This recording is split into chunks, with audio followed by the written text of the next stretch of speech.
Jadi pas tsunami paginya kita sudah siap-siap mau acara keluarga. Nah, jadi pas pagi-pagi mau berangkat kita mau sarapan dulu. Pas sedang sarapan, mau sarapan itulah mulai goyang gempa.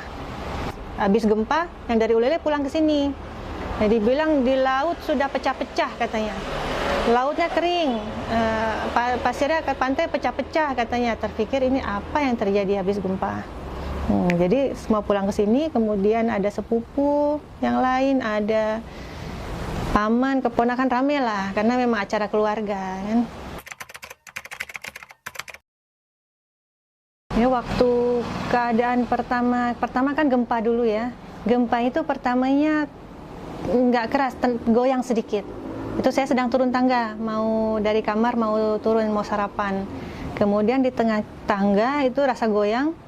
Saya bilang ini gempa. Kita lari keluar ke arah teras. Begitu sampai di teras, yang lain juga sudah keluar. Mulai gempanya keras sekali. Nah, setelah itu tetangga-tetangga lain juga keluar rumah dengan keadaan apa adanya karena pagi-pagi ya. Nah, keadaan pagi-pagi, kemudian kita kumpul di luar di sebelah sana, ada yang di halaman, ada yang sampai ke jalan, di depan jalan juga ada tetangga-tetangga yang tinggal di depan rumah. Nah, kemudian di tengah-tengah gempa terdengarlah suara seperti deruan truk. Semua tanyakan itu suara apa seperti gitu. Apa itu katanya. Saya tanya, saya bilang kan biar tenang, jangan panik. Itu mobil truk, saya bilang. Kemudian tiba-tiba suara yang truk itu seperti besar sekali, seperti suara pesawat terbang, seperti kita ini berdiri di depan pesawat lah. Kalau kita pesawat yang mau terbang gitu. Itu saya sampai sekarang suaranya nggak bisa lupa. Itu rupanya suara ombak yang mungkin lagi menyapu daratan sambil menghancurkan rumah dan lain-lain itu. Jadinya suaranya seperti deruan yang besar sekali. Jadi orang mendengar suara ombak itu aja shock, terkaget, seperti patung terkaget. Kemudian lagi dengar-dengar itu, lagi suara besar nih, kejadiannya sangat cepat ya. Kemudian nabi saya bisik ke saya, kalau gempa sebesar ini bisa-bisa ada tsunami. Karena kita memang biasa tinggal di Papua. Saya tinggal lama di Papua. Jadi kita biasa dengan keadaan gempa dan juga tsunami ada, tapi bukan tsunami sebesar ini ya, sebesar yang di Aceh.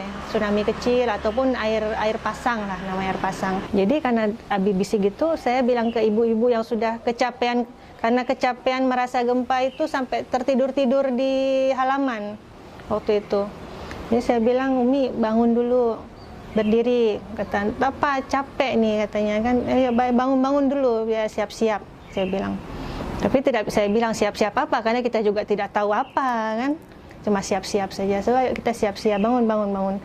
Tiba-tiba dari arah sudut rumah itu, dari pojok kampung itu orang berlarian lewat depan rumah kita sambil teriak air naik katanya. Ada air katanya. Kita tanya air apa? Kita semua air apa tanya. Yang lari sendiri tidak tahu air apa, cuma mungkin mereka saling mendengar dari orang-orang yang sebelumnya dari sana. Air naik, akhirnya lari ke banyak. Jadi anggota keluarga ini yang sedang di halaman rumah dan lagi di jalan karena berteduh menghindar dari gempa.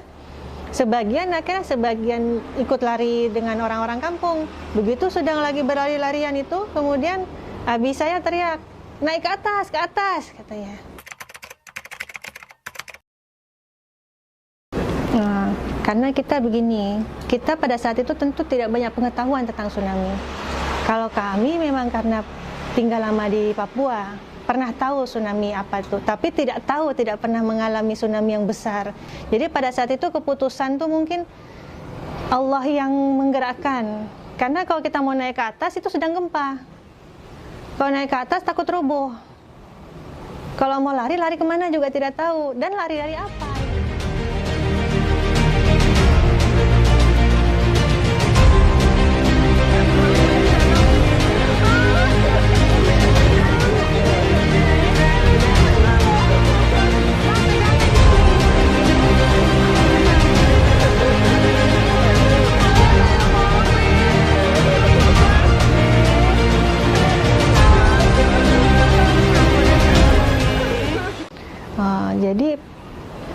Setelah saya naik, yang di atas itu, yang sudah berada di atas, di teras atau sini atau sebelah sana itu sudah melihat ada datang air. Saya tidak tahu karena masih di bawah. Kita di bawah ini, di perumahan di sini kan padat perumahan. Kita tidak lihat, tidak bisa memandang jauh. Jadi saya bisa lihat air setelah airnya di belakang rumah tetangga. Sekali lagi ini hitungannya 0,0 sekian detik. Jadi saya lari baru setengah tangga, masuk air, saya terjatuh di tengah tangga. Di tengah belokan tangga itu saya terjatuh. Sudah basah, terjatuh ini karena terpeleset airnya. Airnya sebenarnya masih di bawah, tapi sudah ada ombak tuh kan ada lidahnya ya, ada lidahnya. Jadi lebih tinggi daripada air yang sebenarnya. Jadi karena sudah basah terpeleset jatuh di tangga.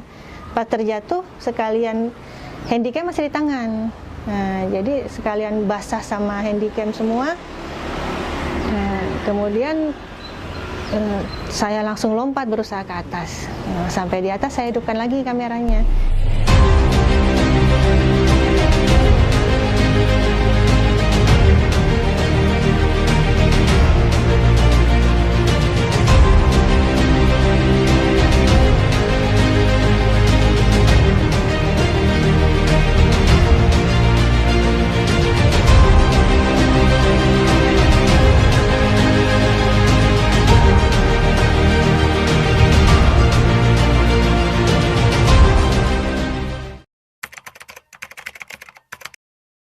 Jadi saat itu saya berpikir kita ini mengalami sesuatu yang sangat luar biasa. Yang saya lihat itu kebesaran Allah di situ. Jadi saya pikir waktu gempa saya pengen rekam ini.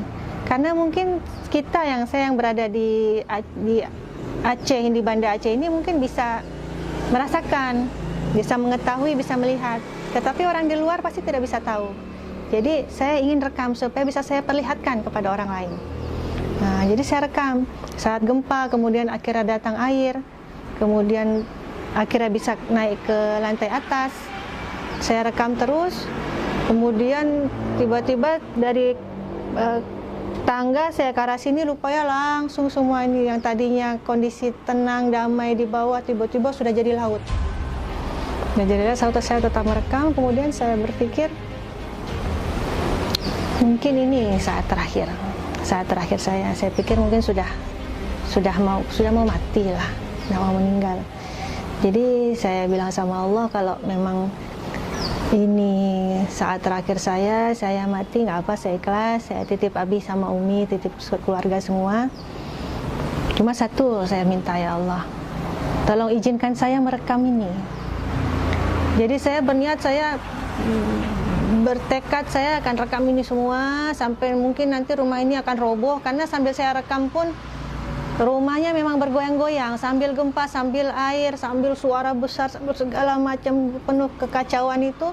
Saya tetap berusaha rekam dan saya tekad kalau nanti rumah ini misalnya roboh, kemudian saya terbawa sama air, nanti saya mau tetap akan merekam dalam air, nanti saya rekam terus, ya Allah. Setelah itu kalau saya mati, saya titip rekaman ini padamu, ya Allah. Tolong sampaikan pada dunia, agar dunia tahu betapa maha besarnya Engkau.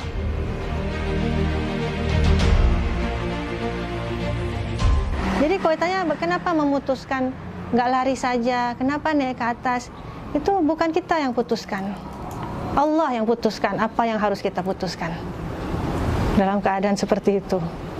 Oleh karena itu, itulah di sini mungkin hikmahnya, perlunya pembelajaran bagaimana tentang tsunami, supaya kalau ada tsunami nanti kita sudah punya pola apa yang harus dilakukan kalau ada tsunami. Karena walaupun kita naik ke atas, bukan berarti rumah di atas itu juga selamat dari tsunami.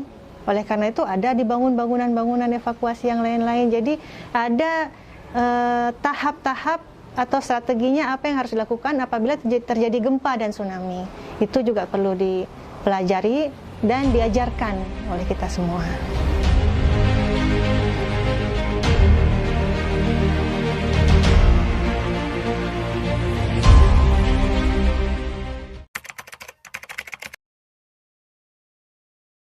Jadi setelah tsunami, setelah semua reda sudah tenang, itu sekitar jam 12 siang, saya terpikir, Tadinya saya pikir saya ini sudah mati. Tadinya saya bilang saya rekam, setelah itu saya sampai di akhir saya rekam, kemudian misalnya saya mati, saya titipkan pada Engkau ya Allah, tolong sampaikan pada dunia. Ternyata Allah menakdirkan saya masih hidup. Berarti yang tugas menyampaikan saya. Nah, saya bilang nih berarti Allah sudah tugaskan saya, harus saya sampaikan. Nah, kalau kita berpikir pakai nalar, bagaimana dalam tempat daerah penuh kehancuran ada orang bisa naik pesawat terbang ke Jakarta. Nah, jadi saya dalam perjalanan perjuangan itu akhirnya tanggal 28 Desember akhirnya bisa berangkat ke Jakarta. Dari pagi sampai ke Jakarta maghrib. Dibuang ke sana kemari pesawatnya. Saya naik pesawat dengan lumpur, dengan baju berdarah, tidak ada alas kaki. Sampai di Jakarta ada yang tanya, "Dek, ini di airport nih ya? Mbak, kenapa? Sepatunya mana? Kenapa? Maksudnya kenapa ini? Apa ada banjir?" Terus saya bilang, "Kami dari Aceh." "Kenapa ada di Aceh?" Saya langsung, Allahu Akbar. Kita sudah berhari di Aceh. Kenapa orang di Jakarta ini tanya, emang ada apa di Aceh? Akhirnya saya bilang, ya Allah, saya harus segera ke sana. Akhirnya saya mengarah pulang ke rumah. Nah, kebetulan rumah itu memang dekat dengan Metro TV. Sambil pulang ke rumah, sambil ke stasiun TV tersebut, saya singgah, saya turun. Sampai di Satpam dikira gembel. Ini seperti orang mau pergi perang lah mungkin ya. Perjuangan menyampaikan kabar kebesaran Allah ini bukan mudah. Sampai sana dikira gembel, tidak diterima. Bagaimana kita bilang, Pak, saya dari ini, saya bawa sesuatu, baju berdarah-darah, robek, berair, nggak pakai sepatu, mau diterima nggak? Enggak. Jalan kaki, nggak diterima. Malam-malam kan, maghrib. Bandara tuh dekat dengan stasiun TV tersebut tuh dekat. Akhirnya, tolonglah, tolong, tidak terima orang minta-minta. Nah, udah saya pulang. Besok saya pulang, saya buka HP. Keluar nomor yang sebelumnya pernah saya simpan. Mungkin saya nggak tahu, wallahu alam. Pokoknya di HP saya ada nomor. Nomor itu tertulis nomor stasiun TV tersebut. Saya telepon. Halo. Nah, rupanya nomor itu nomor entah apa, petinggi lah, pejabat di situ. Saya tidak tahu juga apa. Saya bilang saya dari Aceh. Saya ada satu video rekaman waktu tsunami. Tolonglah supaya bisa disiarkan. Saya bilang. Nah, kemudian ya udah datang ke sini. Saya bilang saya nggak sanggup sana lagi. Saya capek sekali. Saya bilang. Nggak usah tanya bagaimana capeknya. Saya sudah capek sekali. Itu jam 12 malam. Saya bilang, Pak, tolong. Pak, saya nggak sanggup lagi ke sana. Tolonglah Bapak ke sini. Habis itu entah kenapa Allah gerakan hati, oh ya saya datang katanya. Saya juga heran kok mau datang, karena kan nggak tahu nih siapa lah teleponan. Datang, rupanya jam 1 malam datang. Pas dia lihat, saya kasih putar, ini apa dari tsunami. Orang-orang itu juga belum tahu, dari wartawan tuh belum tahu apa kejadian bagaimana. Saya putarkan di TV besar di rumah kan. Orang tuh duduk di atas di teras di lantai itu lemas, dia lihat. Terdiam dia. Dia lihat saya lihat TV gitu. Dia bilang ini harus segera disiarkan katanya. Iya, tolonglah siarkan, bawa terus saya bilang. Bawa terus. Enggak, katanya mbaknya juga ikut dia wawancara. Saya bukan mau jalan, bicara saja sudah lemas sekali kan. Sudah lemas sekali. Tolonglah gitu. Kalau gitu dia bilang saya ini sebentar, saya istirahat sebentar lah kalau gitu. Akhirnya orang tuh duluan ke stasiun TV. Saya pun berangkat subuh. Bukan berangkat, saya diantar, dijemput karena memang mobil datang untuk ambil saya ke stasiun tuh. Akhirnya di sana dari pagi, dan itu geger itu di situ, kantor tuh geger. Tidak membayangkan rupanya ini yang terjadi di Aceh. Saya sendiri juga tidak membayangkan dengan segala kehancuran di Aceh, kenapa orang Jakarta masih tanya, emang ada apa di Aceh?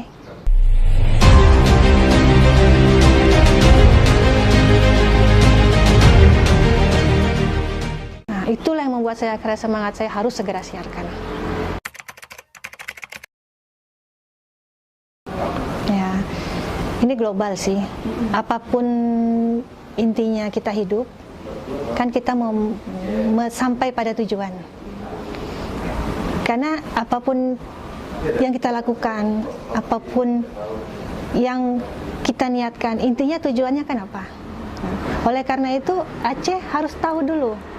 Aceh, siapapun manusia harus tahu tujuan ini apa, tujuan sekolah apa, tujuan belajar apa, termasuk tujuan kita hidup di dunia ini apa.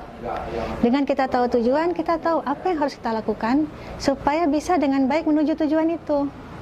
Misal, konteks Aceh. Tujuan Aceh berada di dunia ini diciptakan sama Allah, ada ini untuk apa? Kita Aceh ini dibangun oleh para indatu ratusan tahun sebelumnya yang mempersiapkan Aceh dengan begitu serius untuk kita tinggali. Kita tinggali sekarang dalam damai, dalam rahmat Islam, dalam aman. Bukan karena jasa kita, tapi jasa sebelumnya, para leluhur indatu sebelumnya. Nah, kalau kita mau membangun Aceh, kenali dulu kita Aceh ini siapa. Bagaimana cara kita kenal diri? Salah satunya, belajarlah sejarah. Termasuk sejarah bagaimana kejadian tsunami.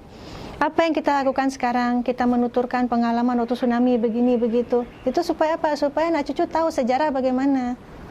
Karena ingat, bahkan di Al-Quran saja, isinya semua menceritakan tentang sejarah. Sejarah-sejarah zaman dulu. Yang wajib kita pelajari juga sekarang. Jadi harapannya ke Aceh ke depan mudah-mudahan tahu mau pergi kemana. Mau menjadi apa dulu pertama. Setelah tahu tujuannya apa, baru tahu apa yang harus kita lakukan menuju ke sana. Jadi setelah kejadian tsunami ini, kita tahu seluruh dunia datang ke Aceh, membantu Aceh, dan kita sangat berhutang budi pada seluruh dunia.